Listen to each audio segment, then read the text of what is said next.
On a bright afternoon in Maple Ridge, where kids zipped by on bikes and neighbors sipped lemonade on their porches, a German shepherd named Thor wouldn't stop barking at an ice cream truck.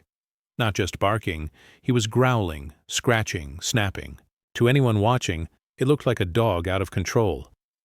But Officer Rachel Monroe knew better. She'd learned to trust Thor's instincts.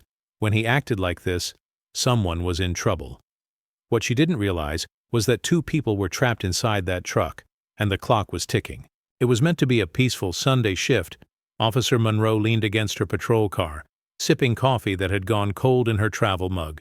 She always forgot to wash it. The park was alive with energy. Kids darted between swings, golden retrievers, tugged at their leashes, and someone played early 2000s hits from a Bluetooth speaker. Rachel smiled. Days like this made her badge feel less like a shield and more like a symbol of belonging. Thor, her canine partner, sat alert at her side, ears pricked, nose twitching as the breeze carried scents of grilled burgers, sunscreen, and sweet ice cream. He was 5 years old, sturdy, experienced, and laser-focused, unless a squirrel got too bold. "Let's go, partner," Rachel said, giving his head a gentle pat. "One more round, then we're done." She slid into the driver's seat, and Thor jumped in silently. Their patrol took them past Maple Ridge Elementary and toward the far side of Lincoln Park, where an ice cream truck was parked, its cheerful jingle playing. It looked like a perfect summer moment. Kids queued up with wrinkled bills, parents distracted by their phones, and a man in a white shirt and pink apron handed out popsicles. The truck was a bit old, with some rust, but painted in bright colors, cartoon animals, sprinkles, and a big smiling logo that read, "Sweet Wheels." Rachel was already thinking about their next stop when Thor let out a deep growl. She glanced down. His fur was standing on end. "Easy, boy," she said, puzzled. Thor growled again, then barked, a sharp, urgent sound. Rachel slowed the car. The truck was just ahead. Thor lunged at the window, snarling. "What's gotten into you?" she muttered, anxiety rising. Kids laughed, hopping off their bikes. The driver turned, tall, tanned, maybe 50, with a wide grin and an exaggerated thumbs up, trying a little too hard to seem friendly. That's when Thor lost it. Before Rachel could react, he lunged for the back door, pawing it open, teeth bared, eyes fixed on the ice cream truck. Rachel grabbed the leash and stepped out, her pulse racing. He dragged her straight toward the back of the truck. People started to stare. A mother called out, "Is your dog all right?" "He won't bite, will he?" "Please stay back," Rachel said, her tone firm. She flashed her badge. "Police K9, everyone stay calm." The driver slid open the side window and waved. "Is there a problem, officer?" Rachel ignored him. Thor lunged at the rear doors, scratching frantically as if he could sense something no one else could. If you believe animals like Thor are true heroes, subscribe to Heroes for Animals for more incredible stories of loyalty and instinct. Rachel's stomach twisted. She moved to the driver's window. "Sir, what's in the back?" she demanded. The man hesitated. "Just ice cream, a freezer, some dry ice. It's a hot day." Rachel narrowed her eyes. "Open it." "What?" "Open the back. Now." His face changed. Not surprised, not confused, but something else. Panic. Guilt. "It's just a mess back there," he stammered, but his hand crept toward the gear shift. Rachel caught it just in time. She reached for her belt. "Don't even think about it." But he did. The truck lurched forward, sending a child's ice cream cone tumbling to the ground. Rachel clutched Thor's leash and sprinted alongside the truck, pounding on the window. "Pull over! Now!" But the driver sped up, swerving sharply past the playground exit. Rachel grabbed her radio. "Dispatch, suspect fleeing. White ice cream truck, plate 4K9W23, heading east on Lincoln. Possible child endangerment." Thor barked furiously. The chase didn't last long. Barely 2 blocks later, the truck's worn tires screeched as it swung wide and crashed into a metal guardrail near the basketball courts. Rachel drew her weapon and moved in fast, Thor at her side, barking wildly. The driver stumbled out, hands raised, shouting, "I didn't do anything!" Rachel forced him to the ground and cuffed him. Her voice was cold. "You'll have your chance to talk." She yanked open the back doors. At first, there was only darkness and a blast of cold air. Then, a faint sound, muffled, desperate knocking. Thor surged forward, whining. Rachel climbed inside. There were empty ice cream bins, and at the very back, hidden behind a sliding panel, a small metal compartment, a makeshift cage. She pulled the door open and gasped. 2 children, a boy and a girl, maybe 8 years old. Their faces were streaked with sweat and tears, their clothes dirty. The air was stifling. The boy was barely awake. The girl whimpered, a sound between a sob and a whisper. Rachel shouted into a radio. 2 children located. Alive. Need EMS now. She pulled out her pocket knife and cut their bindings. The girl collapsed into her arms, trembling. Thor sat beside them, gently licking the boy's hand, whining softly. Within minutes, backup arrived. Paramedics rushed in, loading the kids into ambulances, their conditions critical but stable. A crowd had gathered, silent and shocked. Rachel stood next to Thor, jaw tight. The driver sat in the back of a squad car, refusing to speak. But Rachel couldn't shake his words before she opened the doors. "It's just ice cream." She knew better now. There was nothing sweet or innocent about this. She knelt beside Thor. "You knew," she whispered. "You knew before anyone else." Thor looked up at her, ears back, tail still, eyes sharp. Rachel nodded, fighting tears. They hadn't just stopped a runaway truck. They'd uncovered something much darker. And this was only the beginning. The air outside was thick with the scent of fresh-cut grass and gasoline. But inside the ice cream truck, it reeked of metal, sweat, and something even more chilling. Fear. Officer Rachel Monroe sat on the curb just 20 feet from the crumpled vehicle, her hands pressed to her knees as she tried to steady her breathing. All around her, red and blue lights flashed across white picket fences and the faces of stunned neighbors. EMTs moved quickly, tending to the 2 rescued children. A little girl named Ellie hadn't spoken a word. Thor, Rachel's canine partner, stood rigid at her side, still on high alert. Ellie gripped a water bottle with shaking hands, wrapped in a foil blanket, her wide, haunted eyes darting back to the ice cream truck as if she expected someone to drag her back inside. Rachel looked away, her jaw clenched so hard it ached. She'd seen her share of darkness. Break-ins, domestic disputes, overdose calls, but nothing had prepared her for finding children inside what looked like a freezer lined with duct tape. The driver, now identified as Leal Carmichael, sat in the back of a patrol car, staring blankly out the window, as if waiting for someone to tell him it was all a mistake. Rachel never used to believe in monsters. After today, she wasn't so sure. Captain Jeremy Alvarez arrived about 15 minutes later, his truck engine still running as he stepped out. He held a coffee cup, but his face turned grim the moment he saw the ambulance doors close behind the kids. "Monroe," he said quietly, "you holding up?" Rachel managed a nod. "Thor's the reason those kids are alive." "No question about it," Jeremy replied, glancing at the truck. "They said the back was locked from the outside. He really sensed it?" "He wouldn't stop. I swear he was trying to warn us before anyone else could." Jeremy studied Thor for a long moment. "You writing this up as a routine canine alert?" Rachel shook her head. "No, this is different. I want it flagged." "Flagged for what?" he asked. She hesitated. I don't think he was working alone. 2 hours later, the sun was nearly gone and the neighborhood had fallen quiet, except for a single parked van and the lingering smell of burnt rubber. Rachel paced outside the forensic tent as Tex cataloged the truck's contents. A fake vendor license taped to the dash, 4 melted popsicles, and a locked metal box containing 3 burner phones. No real ice cream, no freezer, no receipts, just a front. Detective Steve Hanlon from Missing Persons pulled up and got out, flipping through a folder as he walked over. The girl, Ellie Jenkins, had been reported missing 2 nights earlier in Springfield. Last seen walking home from a friend's birthday party. The boy was still unidentified. No fingerprints in the system. Maybe from out of state. Rachel frowned.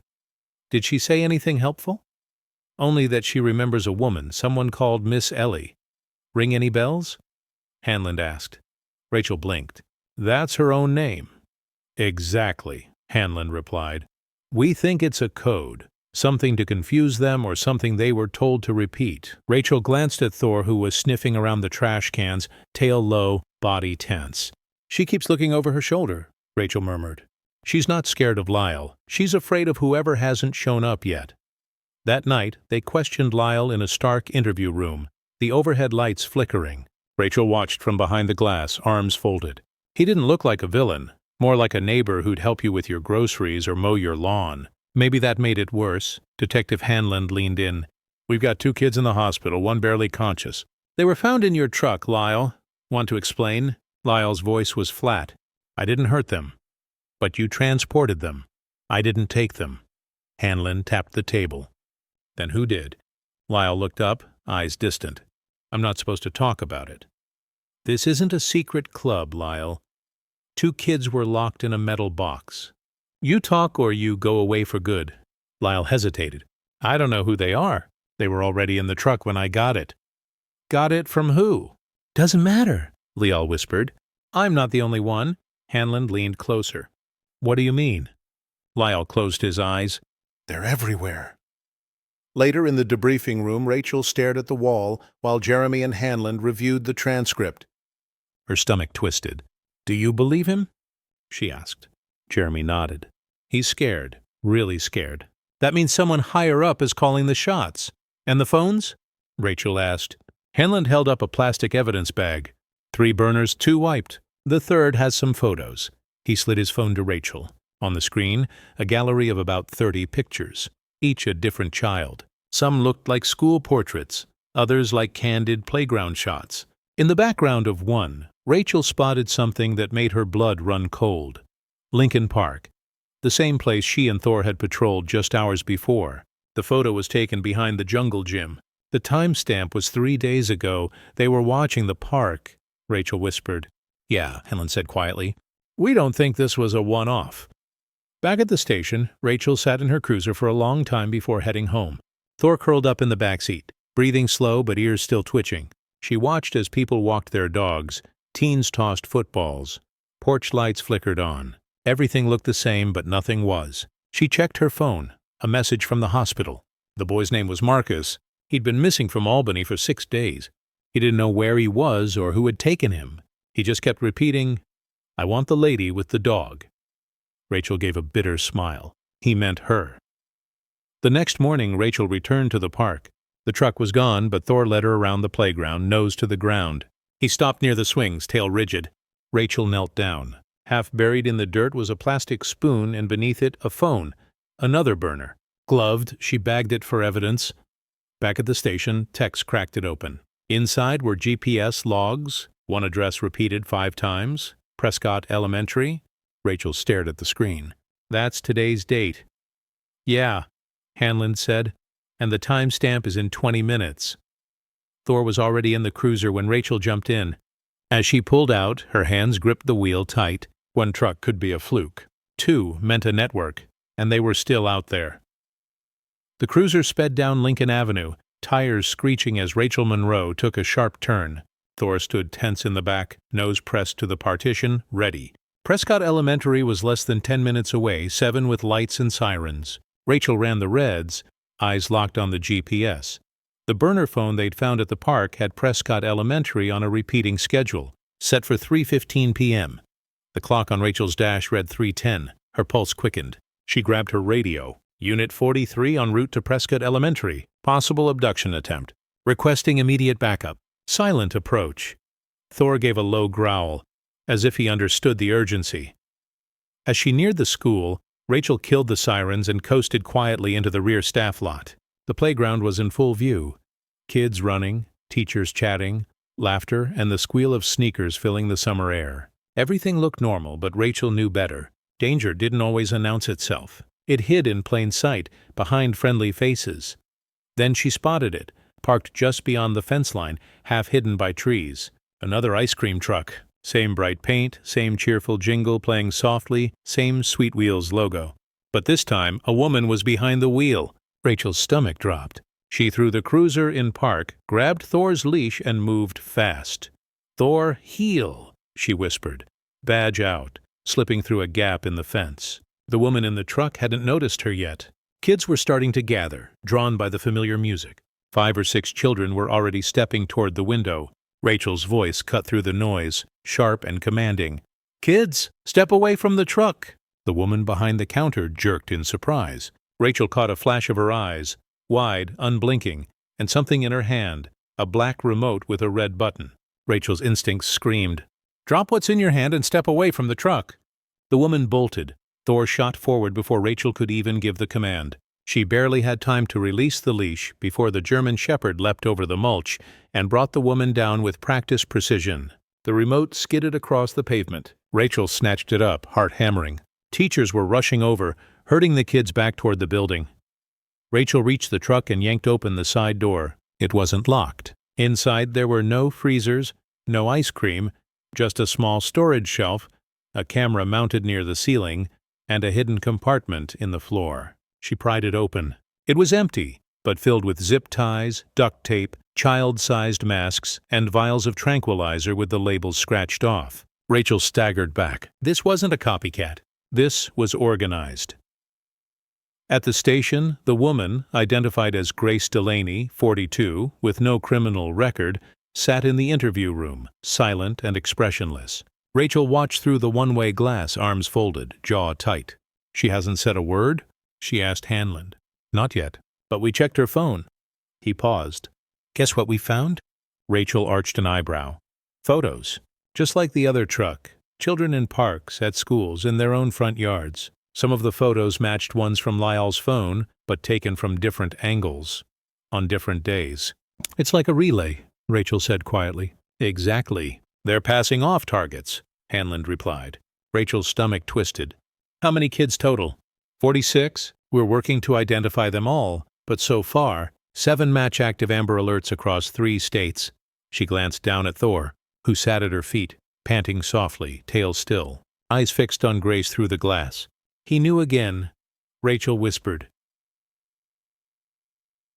2 hours later, Rachel stood in the evidence room, staring at a board that now stretched across 2 walls. Photos of children, some found, some still missing. Notes in red marker. Locations pinned in green. A pattern was starting to form. Springfield, Albany, Prescott. All small towns, all within a couple hours' drive. All places where people trusted a friendly face behind an ice cream truck. Thor nudged her leg. Rachel looked down. "You want to keep going?" He barked once, low and certain. She nodded. So would she.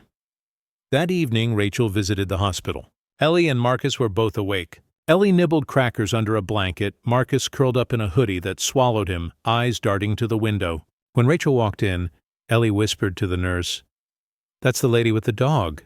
Rachel smiled and knelt beside her. "Hey, Ellie, how are you feeling?" Ellie shrugged. "Better. Is Thor here?" "He's downstairs waiting to say hi." Ellie nodded, then whispered, "The lady said she'd come back." Rachel leaned in. "What lady?" "The one who smells like lemons." Rachel froze. She glanced at the nurse. "Can I talk to them alone for a minute?" The nurse nodded and stepped out. Rachel turned to Marcus. "Do you remember anything before the truck?" Marcus hesitated, then said quietly, "There was music, but not from the truck. It came from the ceiling." Rachel frowned. "What kind of music?" He hummed a tune. Rachel's eyes widened. It was the same jingle, just slower. "Where was it coming from?" "The floor. We had to be quiet when it played." Rachel took a steadying breath. "Did they ever take you out of the truck?" He nodded. "Where to?" "A room with cameras, like a movie. People talked behind glass. They picked who got in the truck next." Rachel's stomach turned. This wasn't just abduction. This was organized trafficking, or worse. And Thor had just uncovered 2 pieces of a much bigger puzzle. The next morning, Rachel pored over satellite maps, cross-referencing Grace's GPS data with nearby warehouses, abandoned buildings, and rural properties. At 9:47 a.m., She found something. An abandoned rest stop off Highway 42, officially closed for renovations but untouched for months. Grace's phone had pinged there 3 separate times. Rachel stood, clipped Thor's leash, and said, "Let's go see what's hiding in this ghost town." They arrived just after noon. The building was old brick, weeds curling up through cracks in the sidewalk. A faded sign still read, "Scenic Trail Junction, closed for repairs." But there was no sign of construction, no workers, no equipment. Rachel eased the cruiser into the empty lot. No other vehicles, no visible cameras. But Thor was already whining, restless. She opened the door and Thor leapt out, nose to the ground, pulling her toward the restroom building. Inside it was dark and stale. Rachel moved carefully, flashlight sweeping, radio ready. The stalls were empty, tiles chipped, dust thick on every surface. Then Thor stopped, pawing at the back wall, barking sharply. Rachel shone her light over the spot, nothing obvious. But as she stepped closer, she heard it. A faint electrical hum coming from behind the wall. She called for backup and waited, hand on her sidearm, breath tight. When the team arrived, they brought a portable drill. In less than half an hour, they cut through the drywall. Behind it, a narrow staircase led down into darkness. Rachel went first, Thor at her side. At the bottom, they found a room filled with monitors, desks, empty takeout boxes, and 2 folding chairs. Dozens of screens lined the walls, each showing live feeds from parks, schools, and backyards. The camera from Prescott Elementary was still streaming. Thor's growl rumbled low and deep. Rachel whispered, "We didn't stop them." She turned to her team. "We just found their nerve center." The air in the underground room was cold, thick with the smell of stale coffee, sweat, and something Rachel couldn't quite name. Paranoia. The monitors flickered with grainy footage. Playgrounds, bus stops, even the entrance to Maple Ridge Public Library. All of it live, all of it watching children. Some cameras were mounted high, likely from drones. Others were hidden in everyday objects, a bench, a lamppost, a vending machine. One showed a school cafeteria, another, a jungle gym Rachel recognized from her own neighborhood. Thor stayed close, body rigid, growling softly. Rachel stepped back from the doorway, heart pounding. "Nobody touch anything," she ordered the tactical team behind her. This isn't just a hideout. It's a command center." She could feel it in her bones. This wasn't a small operation anymore. It was organized, well-funded, and still very much in motion. Down a narrow hallway behind the server room, Rachel found another chamber, a dim, cramped space with 2 folding chairs, empty protein bar wrappers, a locked mini fridge, and a laminated checklist pinned to the wall. She stepped closer. The list was a series of first names, some crossed out, others with timestamps and GPS coordinates beside them. Under a column labeled Status, 3 options were listed: scouted, retrieved, delivered. Rachel's blood ran cold. Half the names had delivered next to them. She recognized 2, Ellie and Marcus. "What kind of twisted inventory is this?" she muttered. An officer beside her peered over her shoulder. "Is that a transfer log?" Rachel nodded, jaw tight. "It's a pipeline." Back upstairs, they sealed off the rest stop.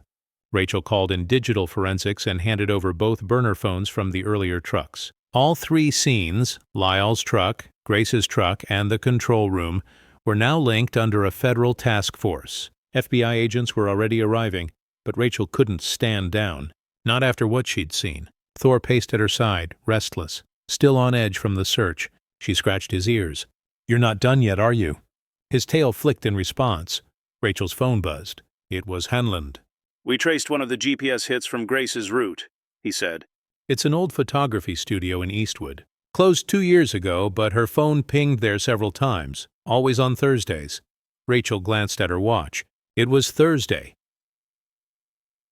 20 minutes later, Rachel pulled up in front of Parkside Memories Photography. The sign was rusted, creaking in the wind. The building looked deserted, but 2 small windows had been recently cleaned. She shut off the engine and clipped Thor's leash. "Let's keep it quiet," she whispered.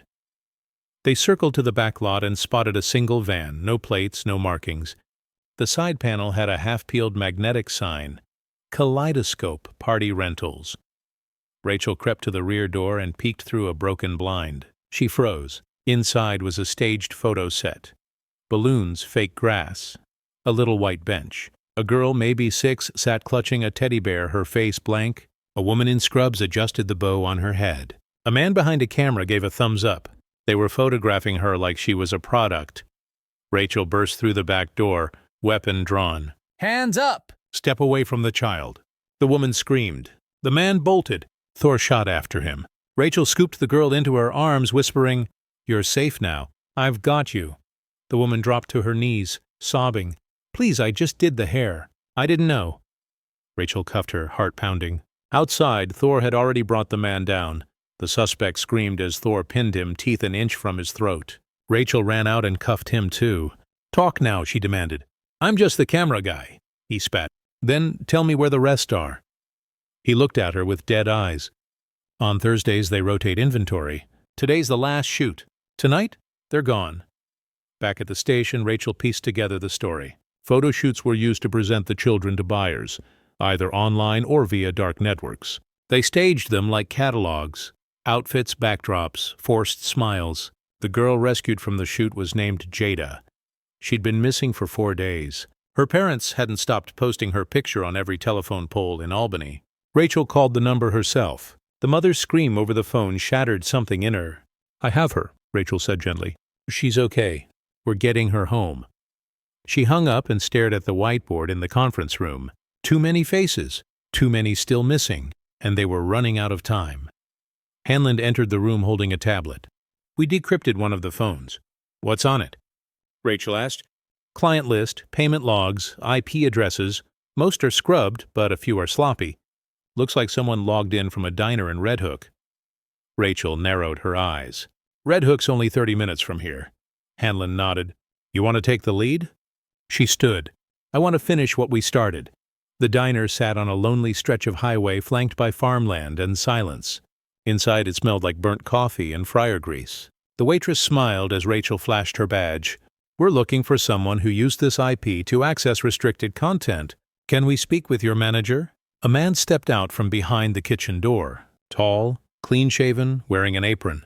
His hands trembled when he saw Thor. "Something wrong?" he asked. Rachel didn't respond. Thor growled softly. The man ran. Rachel chased him out the back, her boots hitting gravel. Police, stop! Thor bolted past her and tackled the suspect near the fence line. The man thrashed, screaming, "You don't understand. They're everywhere. They'll kill me!" Rachel cuffed him, breathless. "Then you better talk fast." Back at the precinct, under pressure and fear, the suspect cracked. He named names. He gave addresses, and most importantly, he revealed the next pickup location scheduled for that night, an abandoned farmhouse outside Ferril. "We don't know how many kids will be there," he said, "but they're being stored for transfer." Rachel stared at him in disbelief. "Stored like packages?" She stood up. We move now. By 9 p.m., the task force had mobilized. 4 unmarked SUVs, 2 K9 units, tactical support, and medics were in place. Rachel and Thor took point. The farmhouse looked dead. No lights, no cars, but a faint hum came from inside. She signaled.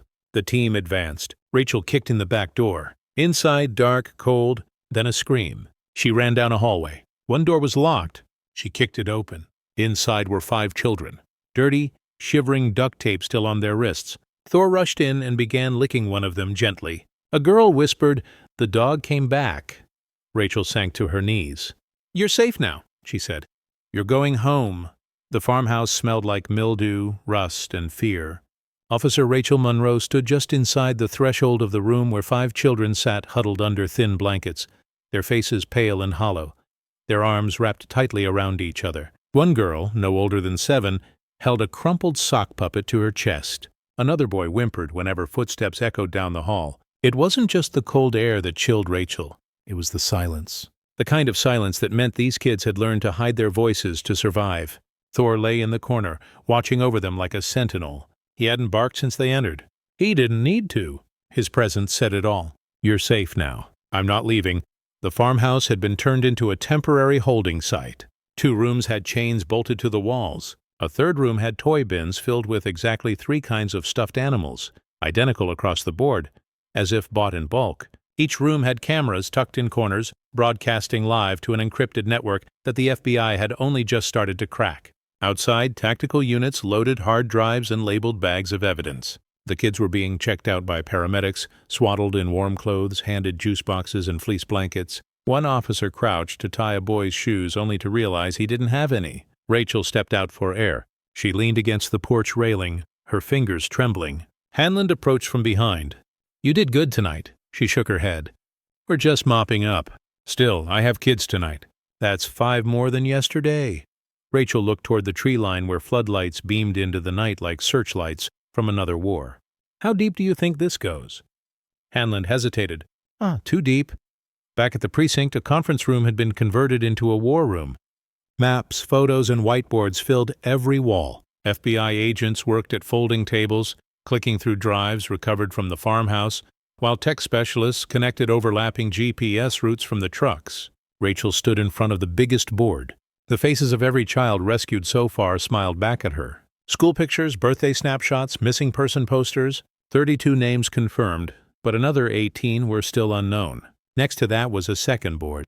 Mugshots, sketches, and aliases of the suspects. Lyle Carmichael, Grace Delaney, the woman in scrubs from the photo studio, the Red Hook diner manager, and now a fifth name, Eric Monroe, the man they arrested outside the farmhouse. Rachel circled his photo. Monroe was more than a handler. He was the logistics man, the one who kept the supply chain moving, from trucks to rest stops, from photo shoots to storage houses, and most importantly, he was scared. 2 hours later, she stepped into Interrogation Room 3. Monroe sat in a gray hoodie, sipping from a styrofoam cup. His knee bounced under the table. Rachel sat across from him, a folder in hand. "Well, we found 5 kids. We've identified 3. The others were still waiting on missing persons reports." Monroe looked away. She leaned forward. "You want to help us, Eric? You want this to end?" He looked at the mirror behind her. "They'll kill me," he muttered. "Then give me someone bigger," she pressed. "It's not just one person. It's a tier system. We don't use names, just code numbers. Every handler gets a drop schedule, a burner phone, and one rule. No questions." Rachel opened the folder. Inside were the laminated inventory sheets from the farmhouse. These kids had numbers instead of names. "Who assigns them?" Monroe's face crumpled. "The catalog office. That's what they call it." "Where is it?" He looked down. "I don't know the address, but I made a delivery there once." "In the trunk of my car." Rachel tensed. "You took a child?" He nodded slowly. "I didn't touch her. I just drove." "Where?" He took a breath. "An airport." The next morning, Rachel sat in the airport security office with 2 TSA agents and a federal liaison. They pulled footage from 3 weeks prior, an early morning when Monroe's car had pulled into a private lot near the East Terminal. From the overhead cam, they watched him open his trunk. He handed something to a man in a gray blazer, something wrapped in a blanket. The man opened the package, glanced inside, then nodded. And just like that, they both vanished into the access gate near the private hangars. Rachel's heart pounded. She pointed to the man. "Can we ID him?" The TSA officer tapped a few keys. "Facial match found. Passport name Declan Shaw, British national. Left the country 2 hours later on a private jet." Rachel clenched her jaw. The child in the trunk was gone, and the trail just went global. Later that night, Rachel returned to the station with Thor. Both of them drained. As she sat down at her desk, she noticed something. A letter. No envelope, just a folded note printed. "You're making too much noise. Back off or next time the dog dies." Rachel stared at it. Thor sat beside her, staring up with calm, steady eyes. She folded the letter and slipped it into an evidence bag. "You picked the wrong dog," she whispered. The next day, Rachel visited Ellie and Marcus again. Ellie had started speaking more. Marcus even smiled. They were placed with temporary foster families while reunification efforts were underway. A counselor sat in the room with them during every visit. Rachel brought Thor as promised. Ellie hugged him tight, whispering in his ear, "You found me." Marcus sat on the floor beside the dog, drawing pictures with crayons. He drew a house, a plane, a girl with a ponytail. Rachel leaned in. "Who's that?" He looked up. "That's the girl they took in the airplane." Rachel blinked. "You saw that?" He nodded. "She didn't come back." Rachel looked at the drawing again. The girl had bright red hair and a missing tooth. She matched the missing child file from Kansas, Ava Callahan, age 6. She had disappeared 4 days before the plane left the private hangar. Rachel felt her chest tighten. She was too late, but not next time. That evening, she sat in the squad room reviewing footage from body cams at the farmhouse, rest stop, and photo studio. Something caught her eye. A background figure, someone blurry, always walking away, always holding a clipboard. She ran facial recognition. No match. But the same man appeared in 3 different locations. And he was always near the children, always walking away right before law enforcement arrived. Rachel leaned forward. "We have a ghost." Hanlon stepped up behind her. "You think he's the broker?" She nodded. "Or the scout." Hanlon looked down. "If he's in the footage, he's local." Rachel stood. "Then we hunt him local." By midnight they had a new plan, a sting. They'd use the farmhouse's captured video stream, loop the footage, make it look like business as usual. If someone was still watching, they'd try to connect. Rachel would be waiting, Thor would be ready, and this time they'd bring the whole operation down. The farmhouse's basement had been gutted and rewired over the last 72 hours. Surveillance feeds had been rerouted. The screens now showed looped footage of empty holding rooms, calm children and handlers moving through carefully edited scenes, all pulled from past operations. The goal? Bait. If the traffickers were still watching, if someone out there thought the operation was still running, they'd try to reconnect. That's when the FBI would strike. Rachel Monroe stood in the shadows near the stairs, dressed in plain clothes, her badge clipped into her belt. Thor sat beside her, his ears high, nose twitching. He hadn't moved for 10 minutes, eyes locked on the exit. They were waiting. All of them. The task force had been split into 3 teams. Team 1 upstairs and outside, covering the perimeter with snipers and thermal cams. Team 2, stationed nearby with mobile units and backup vehicles. Team 3, including Rachel, was hidden inside the basement, watching monitors heartbeat by heartbeat. Then, at exactly 2:08 a.m., something happened. One of the screens flickered static just for a second. Then a new feed appeared. Rachel stepped closer. "What is that?" It wasn't one of theirs. A camera live, set inside what looked like a storage facility, concrete walls, steel shelves, and standing there was a man. Same build, same posture, same clipboard. "The ghost!" He looked directly into the camera. Then he smiled and held up a sign. "Nice trick. Too bad you're still behind." The screen went black. Rachel's stomach twisted. "He knows we're here," she muttered. Hanlon, watching from another monitor, slammed his fist on the desk. Damn it, they're still 1 step ahead. Rachel stared at the static, fists clenched. "No," she said quietly. "He's not ahead. He's scared. That was a warning.